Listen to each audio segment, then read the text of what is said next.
Collection Tour Part 2.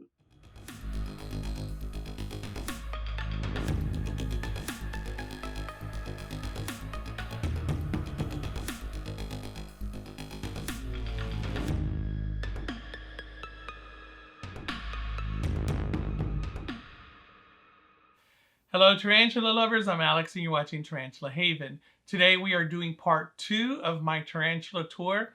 I didn't put it out last week because last weekend was my birthday. I received my birthday gift and you are watching me on it. I got a brand new camera. Takes a little while to learn the new camera. This one is mirrorless. I was using a DSLR.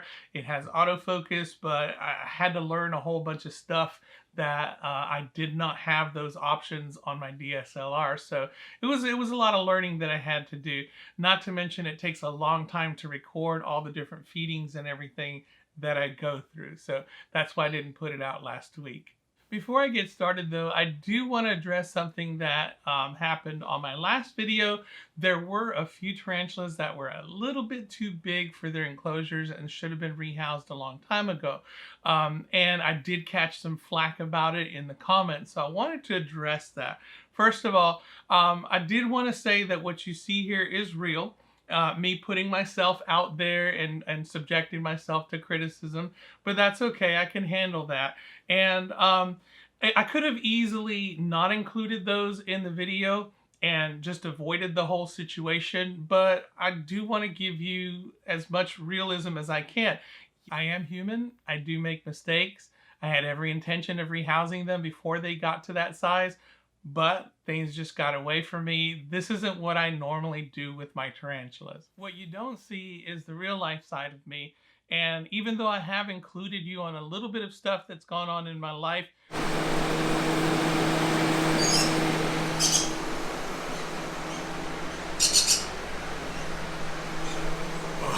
is this real life?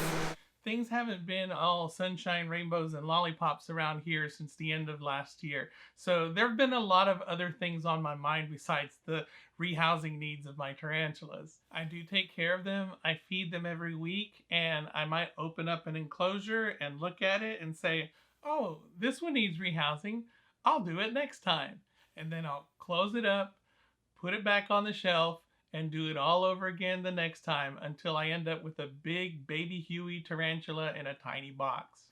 Anyway, you didn't come here for excuses. I just wanted to say that I heard you, and yes, I was wrong to have kept those tarantulas in those enclosures for so long, even though none of them were harmed in any way. I did spend this week rehousing all of those tarantulas that I felt needed rehousing. And it's never been my intention to do that with my tarantulas. I've always wanted the best care for my tarantulas.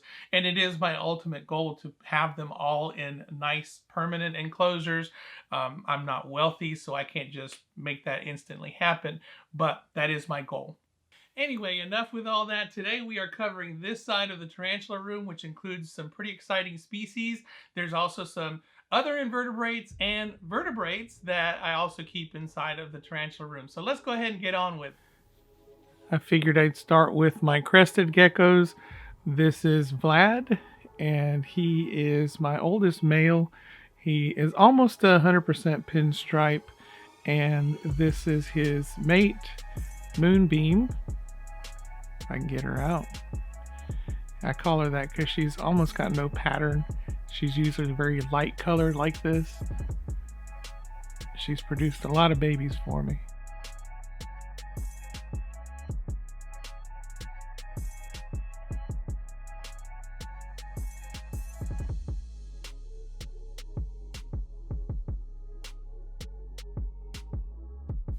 And up next we have, if she'll let go of the leaf, this is Princess Peach. And I had her on a video that I did of my crested geckos. She's probably my oldest female. She's been a really good breeder. She likes to go straight for my shoulder. And in here we have Mr. Freckles. And Mr. Freckles is what they call a frog butt, which means he's lost his tail. They don't regrow their tails. I love him because he's yellow and he has all the spots, which is what they refer to as a Dalmatian in crested geckos.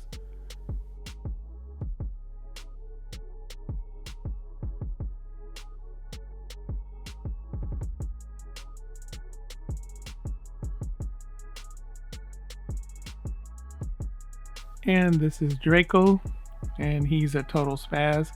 He's a common brindle. He's actually more of an olive color.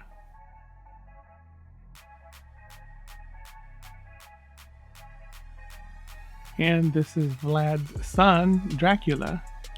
And he is also a pinstripe, almost 100% except for a little break in the stripe toward the base of his tail. And he's a beautiful specimen. I had several of these. I actually had 3 of them in an enclosure, and one of my cats knocked it down and ate all 3 of them. I was really sad. He's the only one that's left.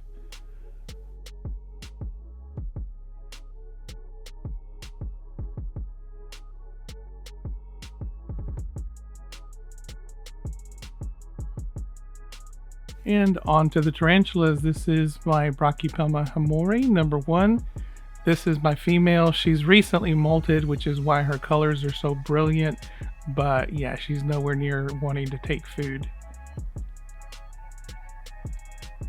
And one thing that was unusual that I noticed from this molt is those 2 brown spots right there on her abdomen near the carapace. I've never seen that before. And this is Brachypelma hamori number 2, and this is a male.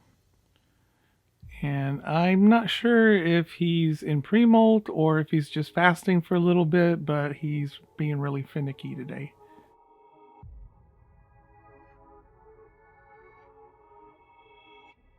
And Brachypelma hamori number 3. This is also a male. He's a little bit agitated because I put water in his bowl, and now he's kind of upset with me. But that didn't last very long. He has recently molted, so he's hungry now.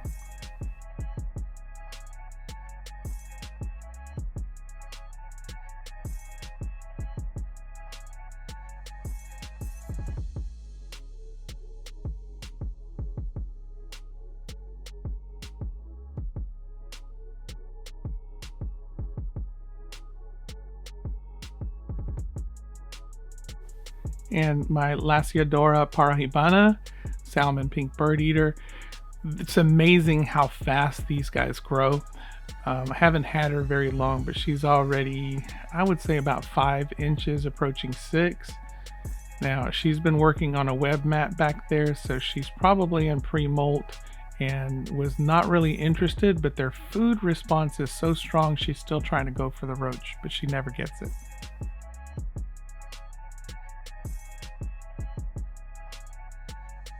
Nandu colorato-villosus, and this one is pretty reclusive. It stays in its burrow pretty much all the time. I rarely get to see it, but every now and then it will come out and I get a treat. But this is probably the most we're going to get out of her, and she just goes right back down into the burrow. This is Grammostola porteri number 1. This one actually used to belong to my wife. She used to have it on display in the library at school, and she ended up giving it to me. But it's well over 10 years old, and we bought it as an adult. And as is typical of Grammostola porteri, she's fasting right now, but look at that abdomen. Grammostola porteri number 2. This one I actually bought at a Petco that was on sale really cheap, and I couldn't resist it. But again, I don't know the age on this one. I know that it is fasting also, even though it does seem interested in the food. One thing that I did want to point out is that it has this mark right there on its abdomen, possibly from an old wound, but it's always had it. This is Meg Mucklebones, my Salmopius cambridgei, number 1, and she actually produced a sack for me, and I had several slings that I traded off. She's not very hungry right now, most likely in pre-molt.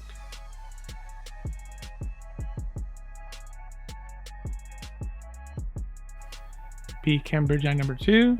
This is one of her slings, and they weren't very hungry right now because I've recently rehoused them, so I'm just showing them to you as I go.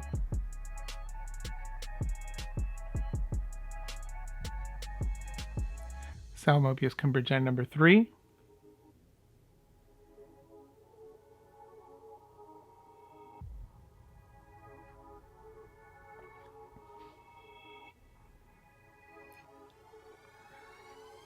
Salmopius cambridgei number 4. This one I believe did eat.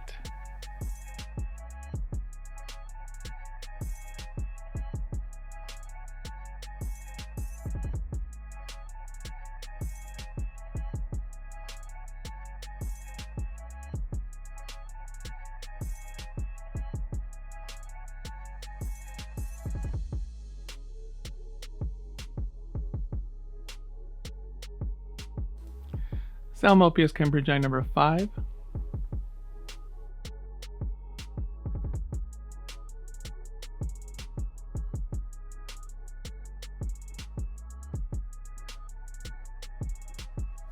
Salmopius cambridgei number 6.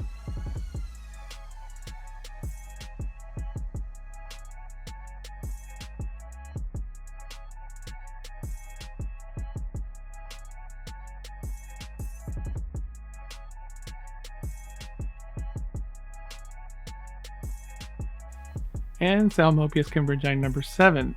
This one I actually did buy from Fear Not Tarantulas in an order, and I bought it in the hopes that I would get a male, and sure enough, it matured male. So I'll probably be breeding Megbucklebones again.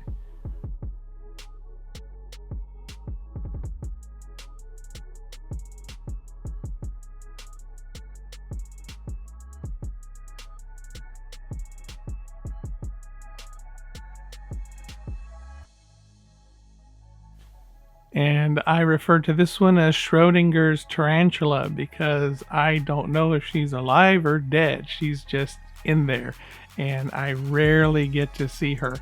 So it's a rare thing for me to look in there and happen to see her out. She usually might come out late at night, but of course it's when I'm not around. So here's some old footage that I found of her when I rehoused her, and this is what she looks like.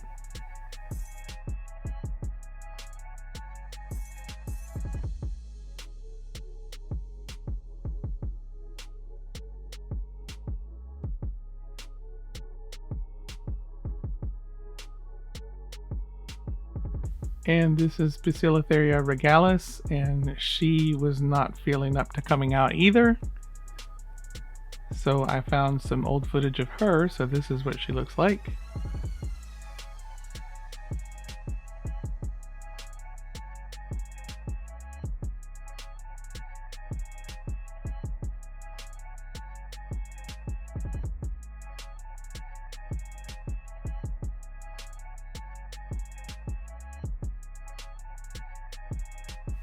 This is Poecilotheria metallica number 5, and the reason I have 5 P metallicas is because I got very lucky.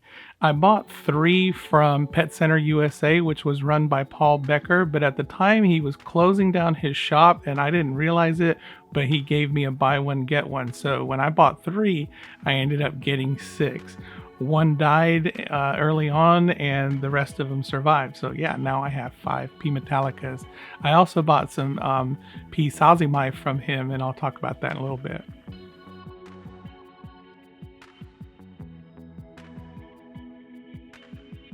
And this is a scorpion. This is Pandinus imperator, the emperor scorpion. And this is a female that I have, and she's really fat.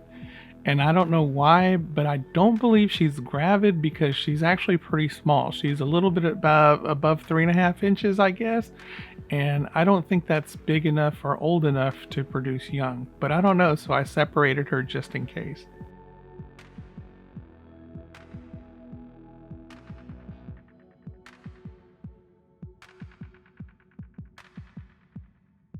And this is my male that was housed with the female. So again, I don't know if she's gravid or not, so that's why I separated them. So he's by himself until I find out otherwise. And scorpions, in my opinion, are not that exciting to watch. They don't ever eat for me on cue. This is Heterometrus spinifer. I keep them communally. I have two females and a male in here. My daughter bought another one and it turned out to be male. And when I put them together, the two males started fighting. So she's got it in her own enclosure now. But yeah, they can be kept communally, but be careful with putting more than one male in there. They will fight.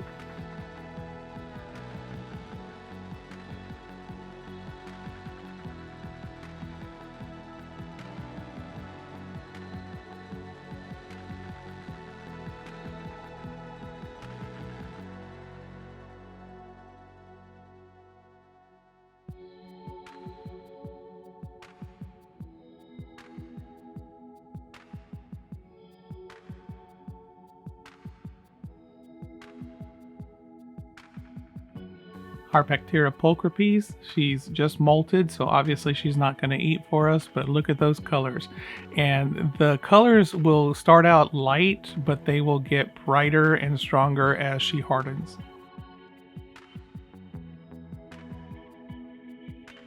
Grammostola pulchripes number 3. I got a little bit of flack over the first two slings that I have because they were in small enclosures, but yeah, I've since rehoused them. And she was not very interested in food.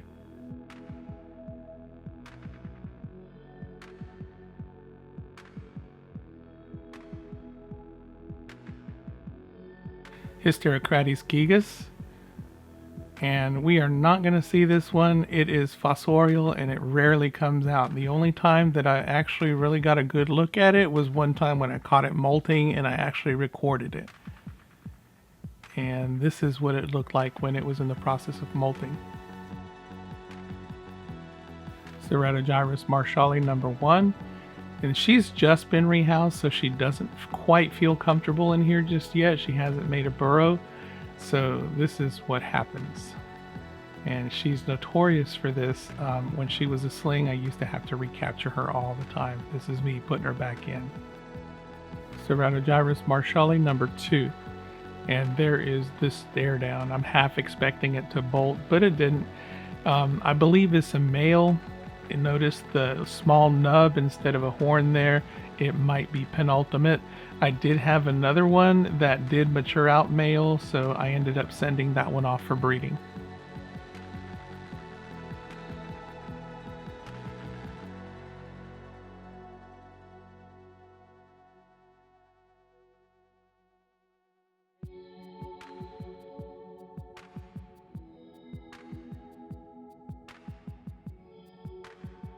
Tliltocatl, albopilosus, and this is a Nicaraguan. This one was actually given to me as a freebie from Fear Not Tarantulas about 3 years ago. So this is 3 years growth.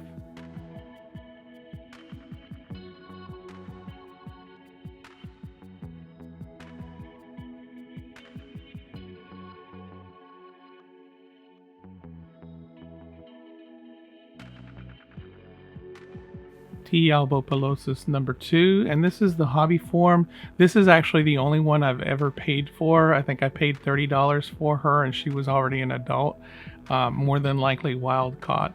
But yeah, she's very docile and very sweet.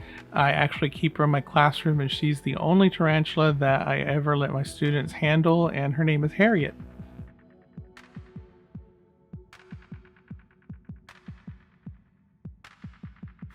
T. albopilosus number 3. Again given to me as a freebie, and I don't even remember where from.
And T. albopilosus number 4, and this one is also the hobby form. And yeah, check out that takedown. I love the colors on this one. It's so light and tan colored, especially on the carapace.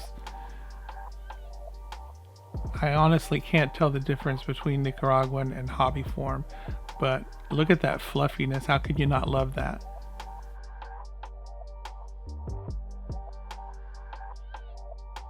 Ephebopus burinus, the skeleton tarantula.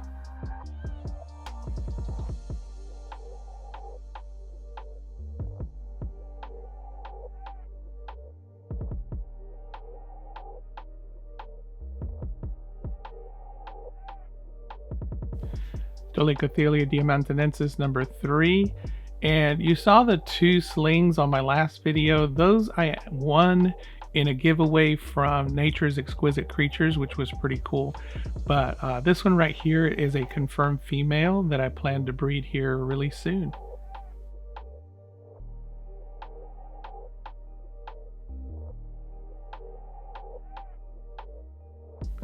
Poecilotheria diamantinensis number 4. Also a female.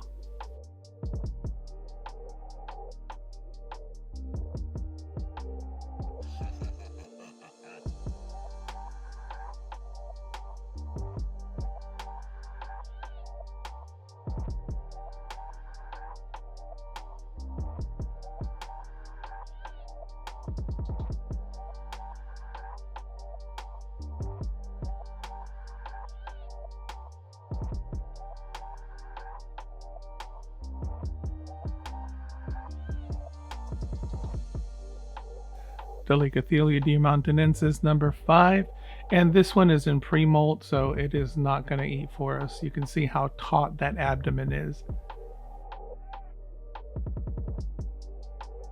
Poecilotheria diamantinensis number 6, and this one is my only mature male that I plan to breed real soon. And it looked like he didn't want anything to do with the roach. Right now he's probably just concentrating on breeding.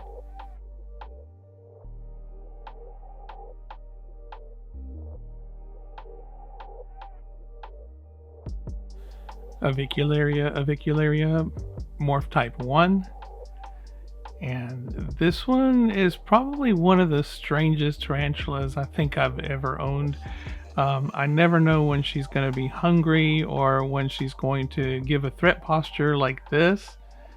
And yeah, she just behaves very strangely, always tries to rub her abdomen on you so she can get those urticating hairs.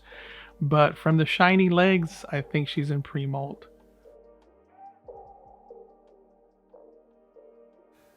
Tarantulas sazimine number 1. And these were some that I also ordered from that same order from Paul Becker, Pet Center USA. And I bought 2 and got 4. So this is number 1. And this is sazimine number 2. And they weren't very interested in eating. Notice that they look like they're in pre-molt. Sazimine number 3 has just molted. You can see the web mat there that she's sitting on. And number 4 is a confirmed female, and she is hungry.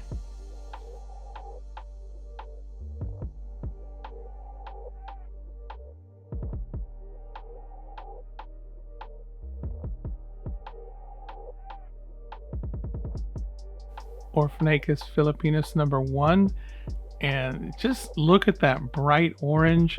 The lights tend to have a little bit of a pinkish tint to them, which really brings out that orange, but they really are pretty bright orange, which is what attracted me to them. They're just so amazing. And this is number 2, and this one also did not seem to want to eat. The roach just kind of hid underneath her.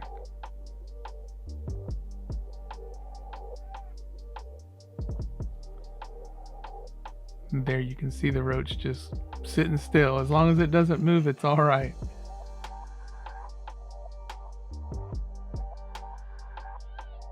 Seriocosmus bicolor.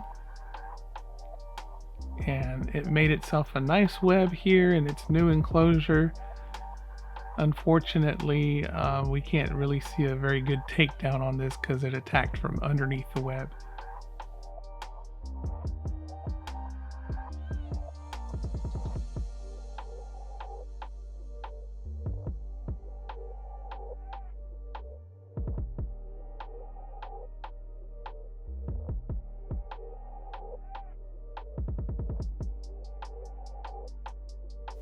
Cosmos elegans, she's being a pet hole, so this is the only footage I had of her.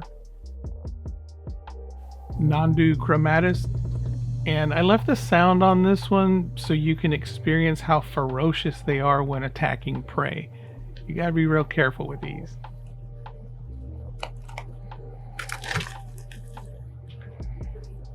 Tarantula murinus number 2.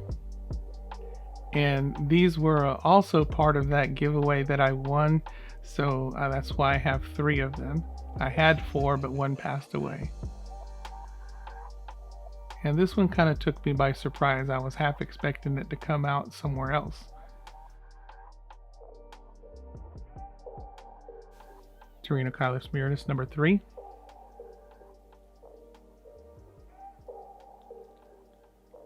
And I just can't get over the brilliant orange on this one. I don't know why I stayed away from them so long. They're just beautiful tarantulas. They might be common, but they are gorgeous.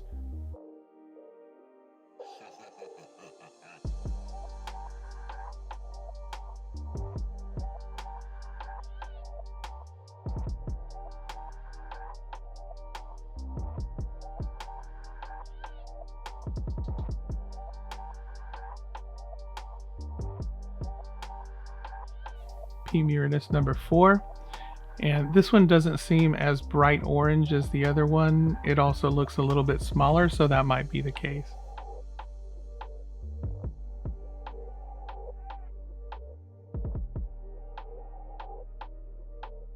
Brachypelma amelia, and I believe this is a little male.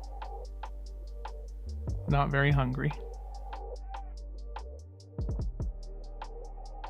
Grammostola pulchra, I believe this is a female, and this one has always been real skittish for me and usually won't take prey right off the tongs. I have to leave it in there and then it disappears.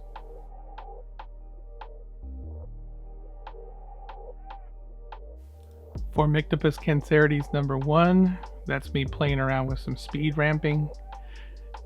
And the reason I got these was because of Tom Moran and how much he talked them up. And I love them. They are aggressive eaters and they're beautiful. Despite the name brown, they do have some color to them. This is number 2. And I picked up 4 of them because they were so cheap. I got these from Mike at the Exotic Kingdom. And he was selling them for like $10 a piece. So I figured I'll pick up 4 and hope for a female. And this is number 3.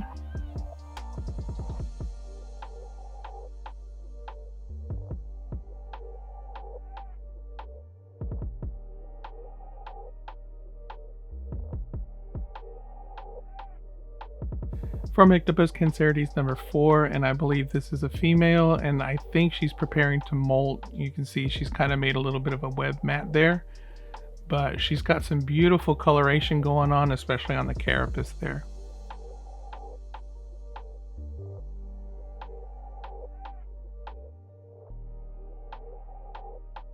Carabina versicolor, and if you notice the blue painter's tape at the bottom there, it's because I accidentally drilled holes in it and I remembered I was housing Carabina versicolor, which of course they web toward the top, so I reversed it and fixed it, but now I got tape on there. And this was pretty comical here. I've never experienced anything like this from a Carabina versicolor, but check it out.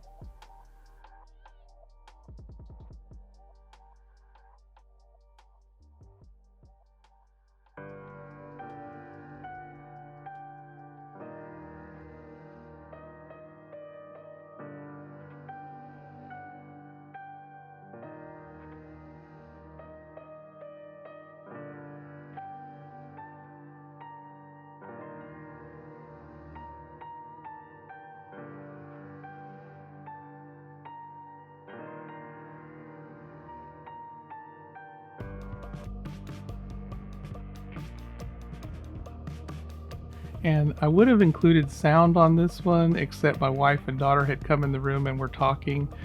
So yeah, I had to leave that out.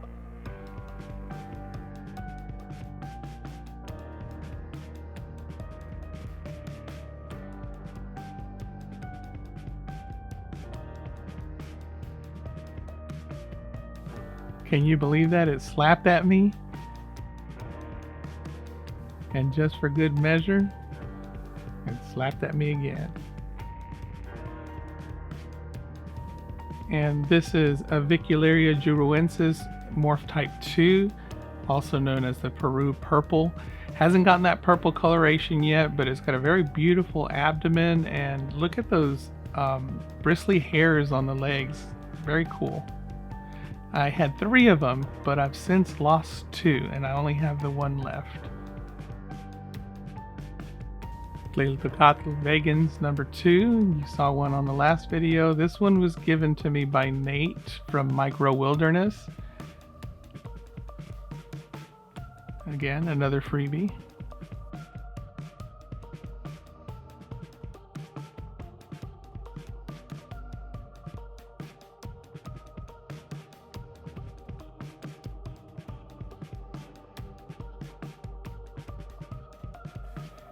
T vegans number 3.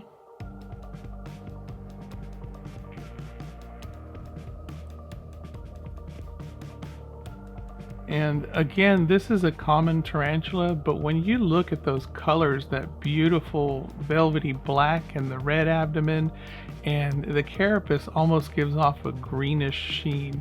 They're beautiful to look at.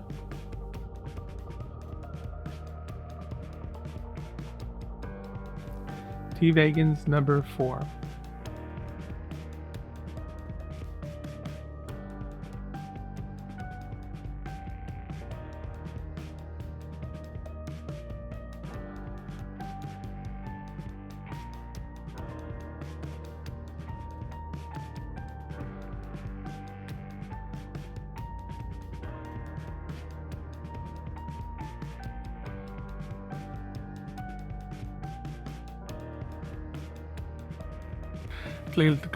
Epicurianum number 1, and I swear this one could pass for a P. sazimi the way it looks here in the light, but her abdomen is huge. She wasn't going to eat. T. Epicurianum number 2, and to my eyes it looks identical to the T. vegans, but later on down the line they developed 2 spots on the abdomen that kind of differentiates between the 2, but right now they're almost identical.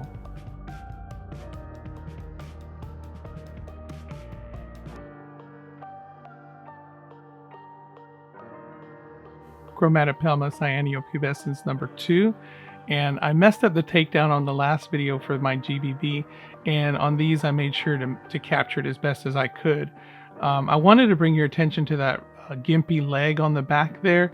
It lost it during a molt, but it wasn't the molt itself that caused it to lose it. It actually accidentally wrapped up in some webbing, and it ended up dropping the leg while it was molting.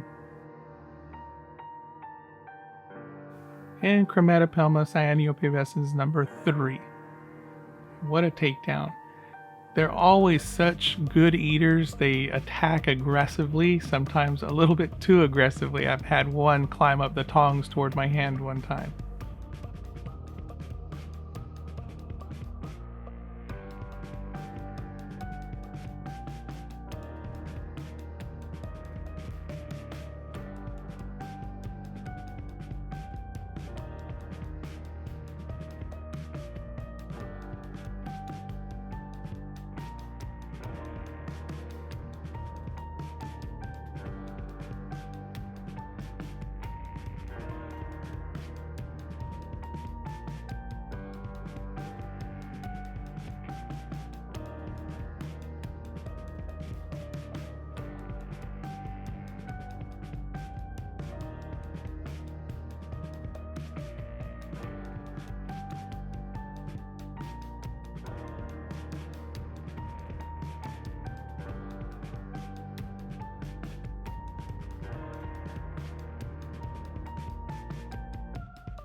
Gotta love those GBBs. Oh my goodness. And what about that Nandrochromatus? Oh my God, the speed and ferocity that it attacked that roach.